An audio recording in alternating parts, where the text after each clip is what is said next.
Bismillahirrahmanirrahim. Tesettür Allah'ın emridir. Müslüman hanımlara örtünmeyi farz kılan ve buna istediği şekilde ölçü ve kaideler belirleyen Yüce Allah'tır. Dolayısıyla bu hususta Allah'a itaat eden mümin hanımlar bunu bir ibadet şuuruyla yerine getirirler.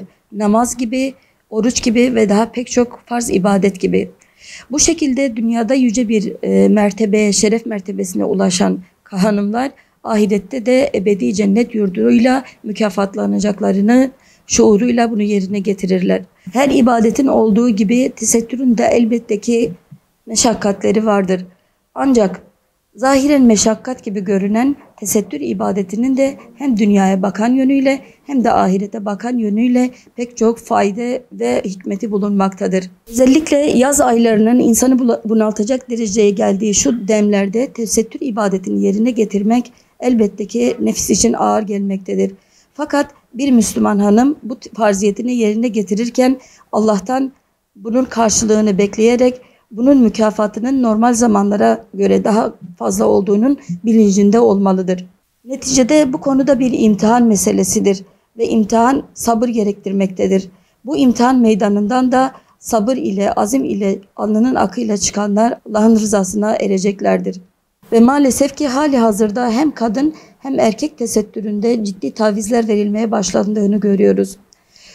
Tesettürsüzlüğün ve çıplaklığın had safhaya geldiği şu demlerde özellikle tesettür konusunda haddi aşan insanların ölçüt kabul edilerek yapılan yanlışların onlar üzerinden değerlendirilmesi ve bu yanlışlara onlara bakarak kıyas edilmesi sebebiyle bu tavizler gün be gün artmaktadır.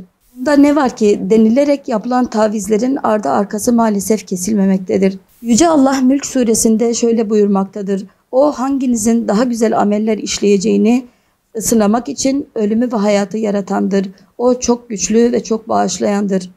Muhakkak ki tesettür emrinin nefse en ağır geldiği zamanlarda bile tesettür bilincinin ahiret şuuruyla Allah'ı daima görüyormuşçasına ihlas duygusuyla ve Allah'ın kişiyi daima görüp izlediğinin bilincinde olarak ihlas şuuruyla yerine getirilmesi gerekmektedir. Tesettür diğer ibadetlerde olduğu gibi kişinin kalbi, aklı, zihni ve ruhuyla beraber bunu yerine getirmesi lazımdır. Aksi halde kişide azim de sabır da tükenebilir. Ve bir zaman sonra Allah muhafaza kişide bıkkınlıklar baş göstermeye başlayabilir. Bu gerçeği öncelikle kendi ruhumuzda, ailemizde, çevremizde ve bütün insanlığa söylememiz için öncelikle bizim bunu kabul etmemiz lazım. Tesettür emriyle ters düşen seküler mesajlara kulağımızı tıkamalı, bizi popüler kültüre çağıran mottolara kulağımızı tıkayarak ancak kalbimizi ve gönlümüzü Yüce Allah'ın mesajlarına açık tutmamız lazım.